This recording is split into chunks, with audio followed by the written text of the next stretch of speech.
semuanya, video ini adalah paparan materi dari kelompok 2. Untuk teman-teman, selamat menyaksikan.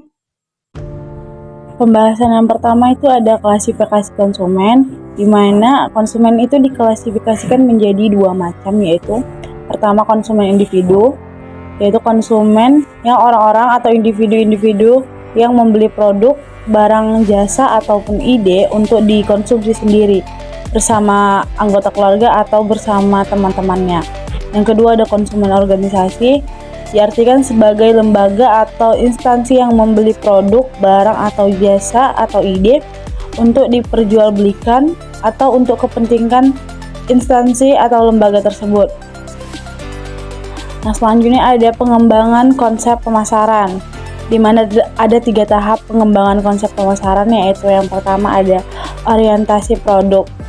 Fase ini dimulai dari tahun 1850 sampai dengan 1920.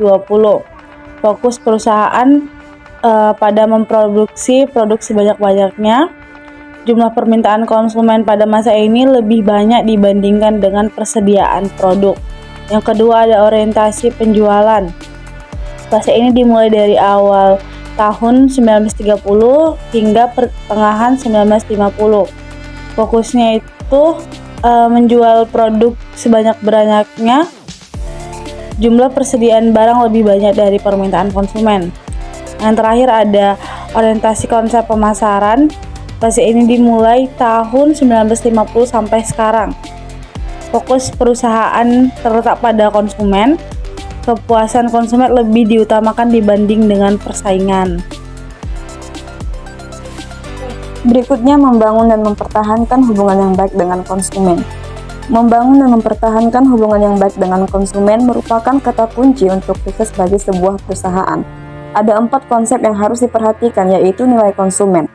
Nilai konsumen merupakan perbandingan antara manfaat atau keuntungan yang dipersepsikan dengan sumber daya yang digunakan untuk mendapatkan manfaat dari produk yang dibeli. Nilai konsumen bersifat relatif dan objektif. Yang kedua yaitu kepuasan konsumen. Kepuasan konsumen akan tercapai jika persepsi fundamental konsumen terhadap kinerja produk sesuai dengan kinerja produk yang diharapkan. Yang ketiga, kepercayaan konsumen. Menciptakan dan mempertahankan kepercayaan konsumen merupakan fondasi untuk menjaga hubungan yang baik dengan konsumen dalam jangka panjang. Yang keempat, loyalitas konsumen. Tujuan pemasaran adalah menciptakan dan mempertahankan kepuasan konsumen. Ciri-ciri konsumen yang loyal adalah membeli banyak produk, tidak sensitif terhadap harga. Selanjutnya, tantangan yang dihadapi perusahaan. Di era globalisasi seperti sekarang ini, persaingan terjadi begitu tajam. Perusahaan dihadapkan pada sejumlah tantangan. Jika tantangan tersebut dapat dikelola dengan baik, perusahaan akan terus bertumbuh dan berkembang dalam keunggulan lain, dan pada akhirnya akan memenangkan persaingan. Adapun tantangan yang dihadapi perusahaan, yang pertama tantangan pengangguran. Pengangguran merupakan tantangan yang mau tidak mau akan dihadapi sebuah perusahaan. Pengangguran bukan hanya masalah perusahaan, tetapi menjadi masalah nasional, bahkan internasional. Yang kedua, tantangan tanggung jawab sosial. Perusahaan mempunyai tanggung jawab untuk mensejahterakan semua karyawan, namun itu saja tidak cukup. Perusahaan juga mempunyai tanggung jawab yang lebih luas, yaitu tanggung jawab sosial. Perusahaan harus lebih peduli dengan lingkungan sekitarnya. Yang ketiga, tantangan kesehatan, makanan, dan perumahan. Masih banyak masyarakat di sekitar kita yang belum mampu memenuhi kebutuhan dasar seperti kesehatan, makanan, dan perumahan. Ini tantangan yang serius. Jika kebutuhan dasar manusia belum terpenuhi, bagaimana terlahirnya masyarakat yang sehat? Yang keempat, tantangan etika. Etika juga merupakan tantangan tersendiri bagi perusahaan. Perusahaan yang berdiri dan beroperasi tentu saja harus mempertimbangkan etika yang dianut karyawan dan masyarakat atau lingkungan. Apalagi ketika perusahaan terus bertumbuh melintasi batas daerah, negara, bahkan benua. Masalah etika menjadi tantangan yang lebih serius. Yang kelima yaitu tantangan keragaman angkatan kerja. Karakteristik angkatan kerja yang masuk dunia kerja beragam usia, pendidikan, etnis, agama, keterampilan, pengalaman, dan sebagainya. Hal ini menjadi tantangan tersendiri yang harus diperhatikan oleh perusahaan. Yang keenam, tantangan pertumbuhan penduduk.